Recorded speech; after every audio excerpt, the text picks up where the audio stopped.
Hi friends, நானும் எப்பயுமே இந்த வீடியோவில் பார்த்தீங்கன்னா நம்ம பஸ்ஸிமிலேட்டர் இருந்தால் கேமில் எப்படி சாங் ஆட் பண்ணுறது பார்க்க போகிறோம். எல்லோரும் உங்கள் மொபைலில் கேமில் வந்ததுக்கப்புறம் பார்த்தீங்கன்னா கரேஜ் அப்படிங்கிற மாதிரி கொடுத்தீங்கன்னா மேலே பார்த்தீங்கன்னா மியூசிக் படம் போட்டு ஒரு இது இருக்கும், அதை கொடுத்துக்கோங்க.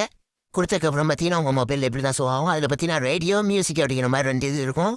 அதில் பார்த்தீங்கன்னா நீங்கள் மியூசிக் செலக்ட் பண்ணிட்டு கீழே பார்த்தீங்கன்னா ப்ளே லிஸ்ட் அப்படிங்கிற மாதிரி இருக்கும். அது கொடுத்தீங்கன்னா நேம் கேட்கும். ப்ளேலிஸ்ட் நேம் கொடுத்து ஓகே கொடுத்து ஆட் கொடுத்துருங்க.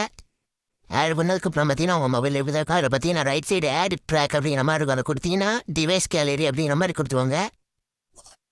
டிவைஸ் கேலரி கொடுத்ததுக்கப்புறம் பார்த்தீங்கன்னா ஃபைல் மேனேஜர் ஓப்பன் ஆகும். அதில் பார்த்தீங்கன்னா மேலே ரிமூவ்னு கோடை கொடுத்தீங்கன்னா கொடுத்ததுக்கப்புறம் பார்த்தீங்கன்னா ஆடியோ அப்படிங்கிற மாதிரி இருக்கும். அதை கொடுத்துவாங்க. கொடுத்ததுக்கப்புறம் பார்த்தீங்கன்னா அன்நவ் அப்படிங்கிற மாதிரி ஒரு இது இருக்கும், அது கொடுத்துவாங்க. டவுன்லோட் அப்படிங்கிற மாதிரி உள்ளே போனீங்கன்னா உள்ளே உங்கள் பார்த்தீங்கன்னா உங்கள் மொபைலில் உள்ள எல்லா சாங்குமே அதில் காட்டும். அதில் உங்களுக்கு என்னென்ன சாங் வேணுமோ அதை ஒவ்வொன்றா ஆட் பண்ணிவிட்டு டேரெக்டாக அவங்க இதில் பார்த்தீங்கன்னா ஏதாவது ஒரு மேட்சை ஸ்டார்ட் பண்ணி உள்ளே போயிருக்காங்க. போயிட்டு பார்த்தீங்கன்னா ரேடியோ மாதிரி ஒரு படம் போட்டுருவாங்க. அதில் இப்போ கிளிக் பண்ண உடனே மேலே பார்த்தீங்கன்னா அந்த இது சாங் ஆன் பண்ணுறது ஓப்பன் ஆகிடும். அதில் பார்த்தீங்கன்னா மியூசிக் மாதிரி படம் போட்டு அதை கொடுத்துட்டு ப்ளே கொடுத்தீங்கன்னா நீங்கள் ஆட் பண்ண சாங் ப்ளே ஆகும். ஆட் பண்ணி பார்த்துட்டு எப்படி இருக்குன்னு கமெண்ட்டில் வந்து சொல்லுங்கள். இதே போல் யூஸ்ஃபுல்லான வீடியோக்கு நம்ம சேனலை ஃபாலோ அண்ட் சப்ஸ்கிரைப் பண்ணி வச்சுக்கோங்க.